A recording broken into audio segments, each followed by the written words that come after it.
business wins that arose from the TRU. It's very easy for me to quantify. Within a couple of weeks of that conference, of leaving Slough, and having had Mike tell me for 48 hours, you can and will sell retainers in this business if you do it the right way.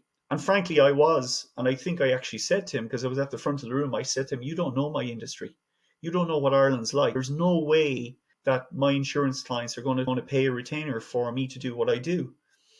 And it's the greatest trick. I always think it's the greatest trick Mike ever pulled, which was to convince me, a non-believer, that it was possible to sell retainers. Within a couple of weeks, I think within 3 weeks of coming back from that conference, I'd sold my first retainer in 18 years. I'd never sold a retainer before, never even tried, because I just didn't think it was possible. Sold my first retainer, and I'll never forget sending Mike a message and saying, Mike, you'll never guess what, I've sold a retainer, it's worth €60,000. It all came from implementing and following the approach that Mike had given us in that conference.